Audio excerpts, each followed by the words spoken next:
جادو ٹونے والا نہیں روک سکتا، کوئی حسد کرنے والا نہیں روک سکتا، کوئی دشمن نہیں روک سکتا، اپنا بیگانہ کوئی بندہ اس کو روک نہیں سکتا۔ سرکار نے اس کی تخصیص فرمائی اور فرمایا کہ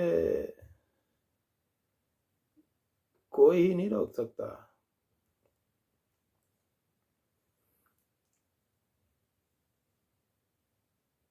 حتیٰ کہ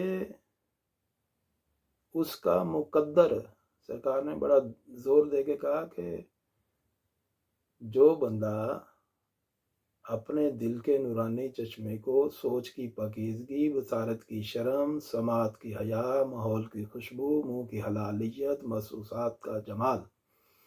مسلسل فراہم کرتا رہے تو اس کی جسمانی، دماغی، روحانی، معاشی، معاشرتی خوشحالی، صحت مندی، ترقی، کامیابی، کامرانی کو کوئی نہیں روک سکتا، حتیٰ کہ اس کا اپنا مقدر بھی نہیں روک سکتا۔ یہ بہت بڑی بات تھی، اور سرکار نے اتنے وثوق سے کہا کہ مجھے یقین تھا کہ وہ جتنا ان کا اللہ کے ساتھ قرب ہے، تعلق ہے، واسطہ ہے، جتنا ایمان یقین میں رکھتے ہیں، اسی کی بنا پر وہ کہہ رہے ہیں، اور اس میں بھی کوئی نہ کوئی حکمت ہے۔ اور جب بھی فرشتہ اس کے دل میں الہام کی رہنمائی انجیکٹ کرے گا، مطلب اس کو خالی جسمانی، دماغی، روحانی، معاشرتی خوشحالی، صحت مندی، ترقی، کامیابی، کامرانی نہیں ملے گی، بلکہ جب بھی اس کے دل پر دائیں طرف معمور فرشتہ اس کے دل میں کوئی بھی الہام کی رہنمائی انجیکٹ کرے گا تو انسان کو فوری طور پر پتہ چل جائے گا، کیونکہ انسان اندر سے اتنا سینسٹیو ہو چکا ہوگا کہ اس کو فوراً پتہ چل جائے گا کہ فرشتے نے میرے دل میں یہ بات اللہ کی طرف سے ڈالی ہے۔ اور انسان اپنی زندگی میں ظاہری اور باطنی طور پر خوشحالی، صحت مندی، بے فکری، اطمینان، سکون کی بلندیوں پر پہنچ جائے گا۔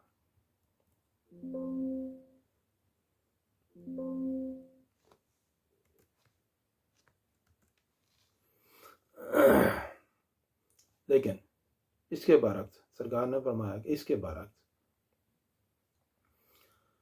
اگر کوئی انسان اپنے دل کے نورانی چشمے کو سوچ کی گندگی، بصارت کی بے شرمی، سماعت کی بے حیائی، ماحول کی بدبو، منہ کی حرامیت، محسوسات کا وبال ترسیل کرتا رہے گا، ڈیلیور کرتا رہے گا، دیتا رہے گا، چشمے میں داخل کرتا رہے گا، تو نورانیت کا وہ چشمہ جو اللہ نے پیدا ہوتے ہی انسان کے دل میں پیدا کر دیا تھا، وہ نورانیت کا چشمہ ظلمت کے جوہر میں تبدیل ہو جائے گا، اور فرشتے کی پکار بھی بے اثر ہو جائے گی، یعنی کہ بندے کو یہ پتہ نہیں چلے گا کہ اب فرشتے نے میری کس طرح رہنمائی کی، اللہ نے اس کو کیا حکم دیا تھا اور اس نے میرے دل میں کیا ڈالا ہے۔ یہ تمیز انسان کھو دے گا، تمیز کرنے کی یہ صلاحیت کھو دے گا، اور شیطان مردود کے حکم پر انسان ناچتا پھرے گا، اسے پتہ بھی نہیں چلے گا، وہ کہے گا کہ میں شاید خود یہ کام کر رہا ہوں، وہ خود نہیں کر رہا ہوگا، اس سے کروایا جا رہا تھا، اور کروائے گا کون؟ شیطان مردود۔ اور اس کے ساتھ ہی سرکار نے فرمایا کہ ایسا ہونے کے ساتھ ہی، یعنی کہ نورانیت کا چشمہ ظلمت کے جوہر میں بدلنے کے ساتھ ہی، جیسے جہاں ایک انسان فرشتے کے الہام سے محروم ہو جائے گا اور شیطان کے انگلی پہ ناچنا شروع کر دے گا، وہیں اس کی جسمانی صحت بھی تباہ ہو جائے گی، اس کی دماغی صحت بھی تباہ ہو جائے گی، اس کی روحانی صحت بھی تباہ ہو جائے گی، اس کی معاشی اور معاشرتی صحت بھی ختم ہو جائے گی۔ اتنا بڑا بگاڑ پیدا ہوگا۔ اور اگر ہم غور کریں نا اپنے ساتھ اور اپنی فیملیز کے ساتھ، اپنے عزیزوں کا دوست احباب اور معاشرے کے اندر جہاں ہم چلتے پھرتے اٹھتے بیٹھتے ہیں، اگر ہم دیکھیں تو اس بات کی صداقت آپ پر فوراً عیاں ہو جائے گی کہ جسمانی، دماغی، روحانی، معاشیتی اور معاشی لحاظ سے ہم ابتری کا شکار ہیں، یہ اسی وجہ سے ہے کہ ہم نے اپنے دل کے نور سے، اللہ کے نور سے بھرے ہوئے چشمے کو تاریکی، گندگی، غلاظت سے بھر دیا، اور اللہ تعالیٰ کی طرف سے ہمیں اب رہنمائی میسر نہیں ہوتی۔ دین کی، حکمت کی، علماء کرام کی، پیران عظام کی، دانشور حضرات کی کوئی بات ہمارے دلوں پہ اثر نہیں کرتی، اور ہم شیطان کی انگلی پہ ناچتے پھر رہے ہیں۔ سرکار اپنی یہ بات مکمل کر کے خاموش ہو گئے، اور اس خاموشی کے دوران میں اس فکر میں گرفتار ہو گیا کہ اللہ نے تو کمال مہربانی سے پیدائش کے ساتھ ہی میرے دل میں اپنے نور کا ایک پورا چشمہ پیدا کر دیا تھا، مگر ہوش سنبھالتے ہی جو پہلا کام میں نے کیا، میں اپنی ذات کی بات کر رہا ہوں، کہ ہوش سنبھالتے ہی جو پہلا کام میں نے کیا وہ یہ تھا کہ میں نے خود اپنے ہاتھوں سے اس نور کے چشمے کو ہمیشہ گندگی اور غلاظت سے بھرنا شروع کر دیا، اپنے اعمال کی گندگی، اپنے افعال کی گندگی سے بھرنا شروع کر دیا۔ اور میں سوچ رہا تھا کہ 50+ کی اس عمر میں تو نور کا وہ چشمہ اپنی تمام تر نورانیت کھو چکا ہوگا، بلکہ میرے اعمال افعال کی گندگی، غلاظت کی وجہ سے وہ اتنا گندا ہو چکا ہوگا کہ شاید ہر طرف گندگی، غلاظت، تعفن، بدبو، سڑاند، بدصورتی کا ایک گاڑھا کیچڑ، کبھی نہ صاف ہونے والا کیچڑ میں تبدیل ہو چکا ہوگا، اور شاید اب اس کو صاف کرنا کم از کم میرے بس میں نہیں۔ کسی کی نظر کا کمال اگر ہو جائے تو یہ اس نظر کی مہربانی ہے۔ اگر نبی کریم صلی اللہ علیہ وسلم کی نظر کرم مل جائے تو شاید ممکن ہے، 100% ممکن ہے۔ اگر اللہ کوئی فضل فرما دے تو اللہ کے مقربین میں سے کوئی نظر فرما دے، مہربانی کر دے تو ممکن ہے، ادروائز میری اپنی ہمت قوت سے ایسا ممکن نہیں۔ میری یہ شرمندگی میری آنکھوں میں جب آنسو بن کر چمکی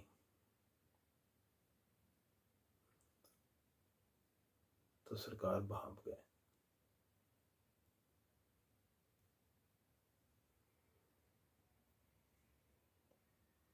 میں سوچتا ہوں کہ جیسے ہم کہتے ہیں نا کہ جی، اور جیسے ہم بچپن سے یہ بات سنتے آ رہے ہیں کہ معصوم بچوں کے روپ میں اللہ آتا ہے، ماں کے روپ میں اللہ آتا ہے، رب کے روپ میں باپ کے روپ میں رب ہوتا ہے، اور پھر ہم سنتے دیکھتے ہیں کہ اللہ کے بعض ایسے مقرب بندے ہوتے ہیں، ایسے نیک متقی پرہیزگار، معافی چاہتا ہوں، کہ ان کے روپ میں بھی اللہ آتا ہے۔ ایک حدیث شریف ہے نا کہ قیامت کے دن اللہ ایک بندے کو سامنے کھڑا کر کے کہے گا کہ میں بھوکا تھا، میں تیرے پاس آیا، میں نے کہا کہ مجھے بھوک لگی ہے، مجھے خوراک تو تم نے نہ دی، میں پیاسا تھا، میں تمہارے پاس آیا، تم نے مجھے پانی نہیں پلایا، میں غرض مند تھا، میں تمہارے پاس آیا، تم نے میری غرض نہیں پوری کی۔ حضور صلی اللہ علیہ وسلم نے فرمایا کہ بندہ کہے گا اللہ تو بھوک پیاس سے غرض سے پاک ہے، اور پھر تو میرے پاس کیسے آ سکتا تھا؟ تو اللہ فرمائے گا جو فلاں بندہ آیا تھا بھوکا وہ میں تھا، فلاں پیاسا آیا تھا وہ میں تھا، فلاں غرض مند آیا تھا میں تھا۔ ثابت ہوتا ہے کہ اللہ آتا ہے، روپ میں آتا ہے، چاہے کسی کے روپ میں یہ اس کی پسند ناپسند کی بات ہے۔ تو میری شرمندہ آنکھوں میں میرا یہ خیال جب آنسو بن کر چمکا تو سرکار نے فوراً ججمنٹ کر لی، بھانپ لیا، اور اللہ کے بندوں کا یہ خاص وصف ہے کہ وہ جان لیتے ہیں اللہ کے دیے ہوئے علم سے، اللہ کے دیے ہوئے قوت اور طاقت سے۔ صاحب قدرت اپنی قدرت جسے اور جتنی مرضی عطا فرما دے، یہ اس کی پسند ناپسند ہے۔ فرمایا گندگی غلاظت تاپن سڑاند بدصورتی کے گاڑے کیچڑ کو ایک لمحے میں دوبارہ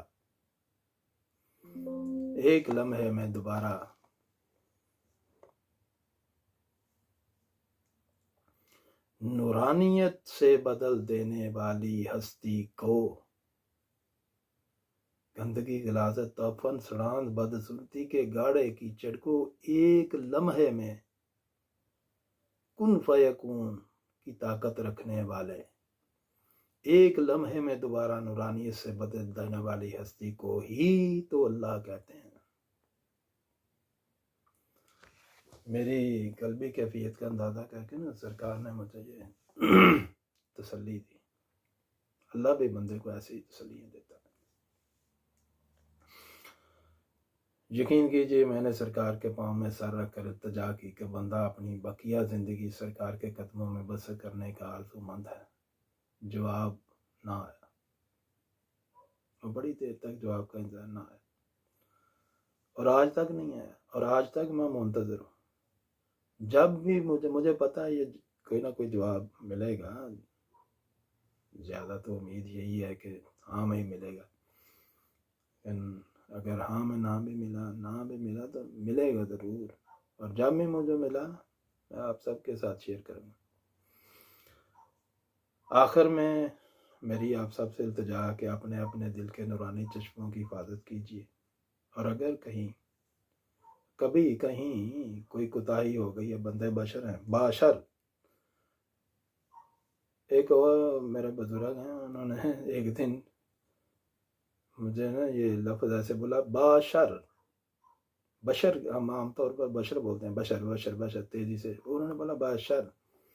ان کا باشر کہتے ہی یقین کرو میں سمجھ گیا کہ یہ مجھے کیا کہنا چاہتے ہیں۔ با کا مطلب ہوتا ہے ساتھ، شر، تو یعنی ہم بشر اس لیے کہیں کہ ہمارے ساتھ ساتھ شر لگا ہوا ہے، خطا کے ہم پتلے ہیں، ہم سے گناہ خطا غلطی سزد ہونی ہے، اور اللہ نے ہمیں پیدا ہی اس لیے کیا کہ کبھی ہم نیکی کی طرف جاتے ہیں تو مغرور ہو جاتے ہیں، اور بدی کی طرف جاتے ہیں تو شرمندہ ہو جاتے ہیں۔ تو اللہ ہمیں کہتا ہے کہ نیکی پہ غرور نہیں کرنا چاہیے، اور بدی پہ ہمیشہ شرمندہ رہنا چاہیے، اور جب ہم شرمندہ ہوتے ہیں اور اللہ سے اپنی غلطی کوتاہی کا اعتراف کر کے معافی مانگتے ہیں تو اللہ اپنے عرش پہ فرشتوں میں فخر کرتا ہے کہ دیکھو یہ مجھ سے ڈرتا ہے، اسے پتہ ہے کہ الہ میں نے اس کے سامنے کھڑا ہو کر حساب دینا ہے، اس سے غلطی تو ہو گئی ہے کیونکہ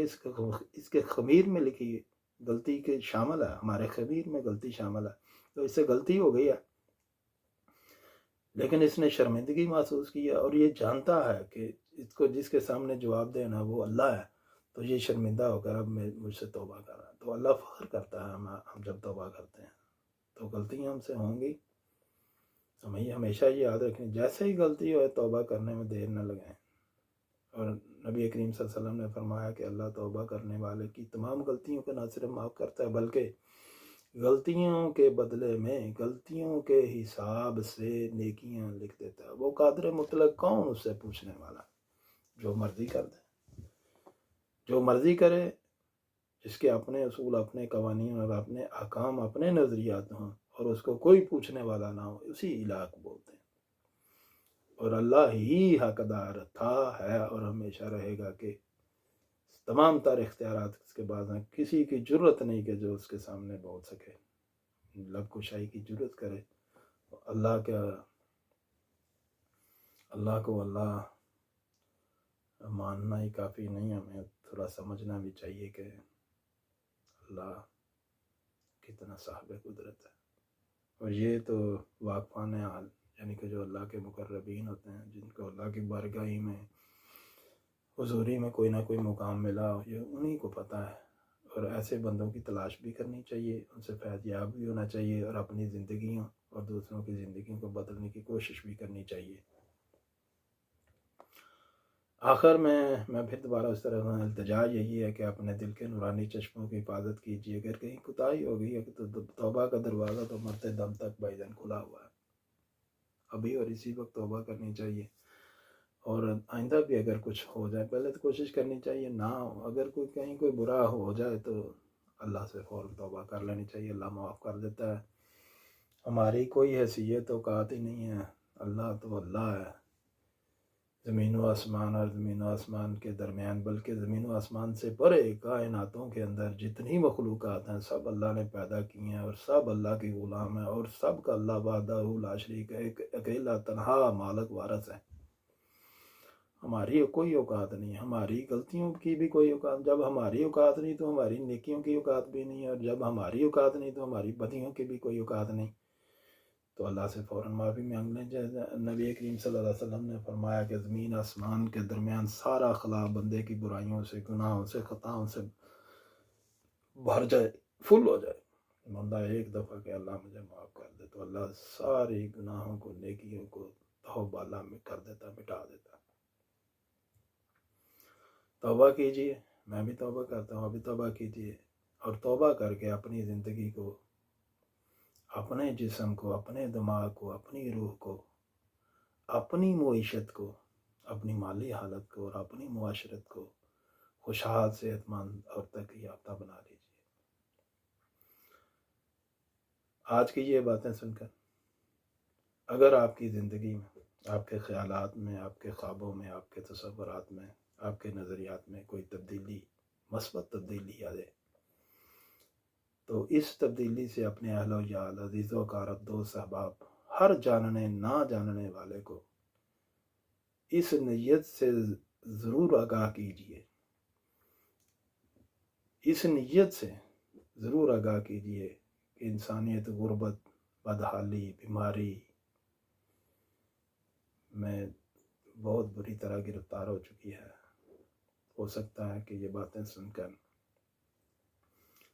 جیسے میرے دل کی حالت بدلی ہے، اور میں کوشش میں مصروف ہو گیا ہوں کہ میں اپنے دل کے نورانی چشموں کی حفاظت کروں، اور اس میں جتنا غلاظت، تعفن، بدبو پیدا ہو چکے اسے دور کروں، تاکہ میری زندگی دنیا میں بھی بہتر سے بہتر ہو سکے اور آخرت میں بھی ہو سکے۔ تو آپ بھی یہ کوشش کریں کہ یہ پیغام دوسروں تک پہنچائیں، خاص طور پر اپنی آل اولاد، بہن بھائی، ماں باپ، اپنے عزیز و اقارب، اپنے دوست احباب، جہاں بھی آپ اٹھتے بیٹھتے ہیں، کام کرتے ہیں، جن کے ساتھ بھی آپ کا رہن سہن، جلوت خلوت،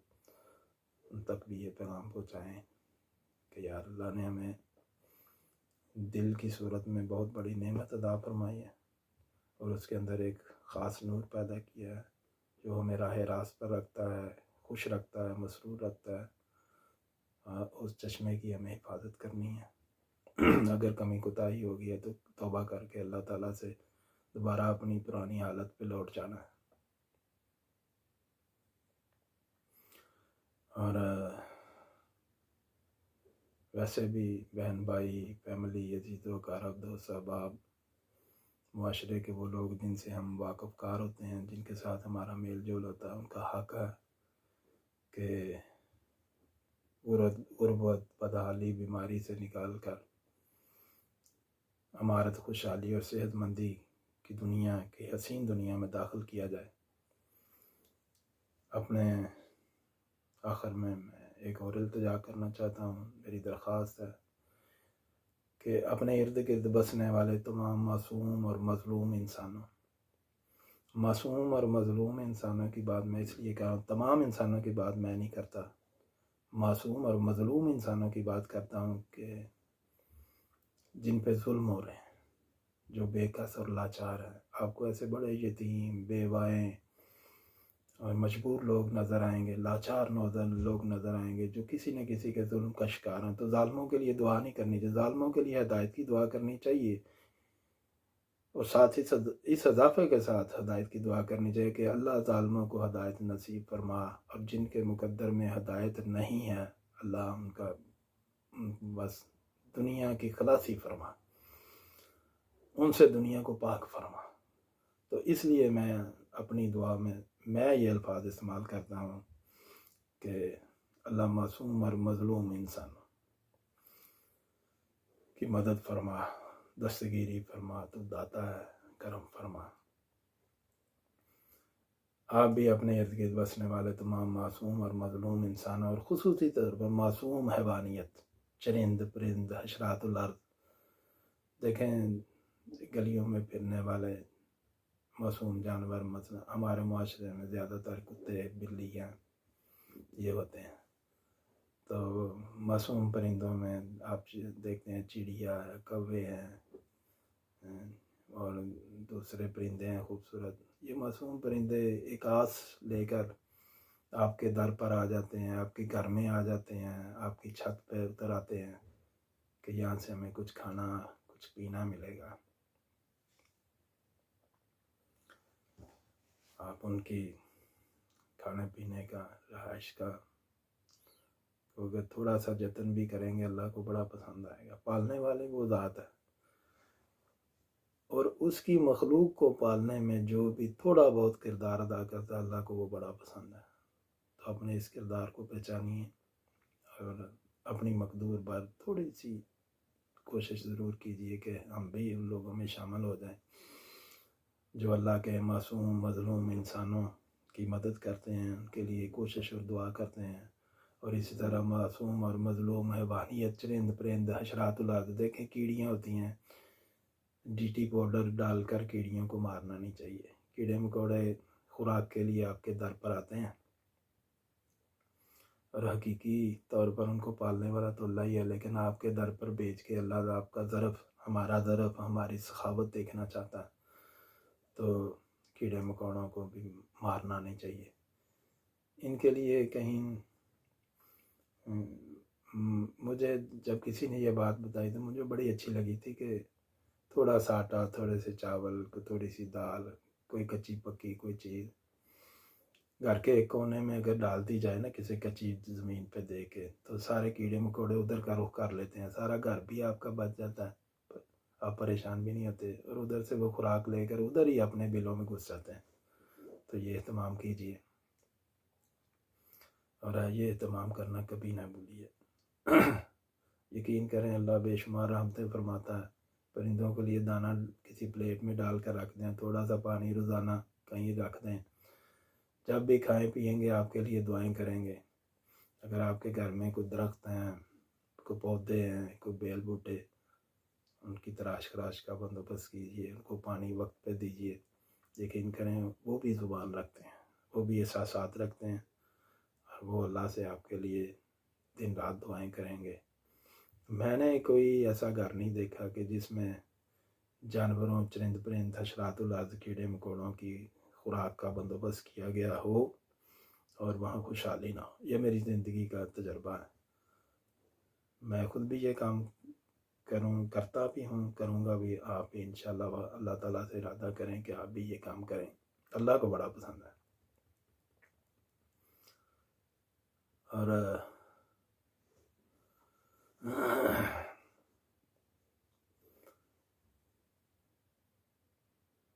اسی بات پہ میرا خیال اختتام کرتے ہیں۔ ویڈیو کافی لمبی ہو گئی ہے، دو صاحب پھر اعتراض بھی کرتے ہیں، تو چلیں ایسی ہی پھر کسی اچھی ویڈیو، کسی اچھی بات سے جو اگر مجھے یاد آئی تو میں کوشش کرتا ہوں کہ روزانہ ایک نہ ایک ایسی بات میں شیئر کروں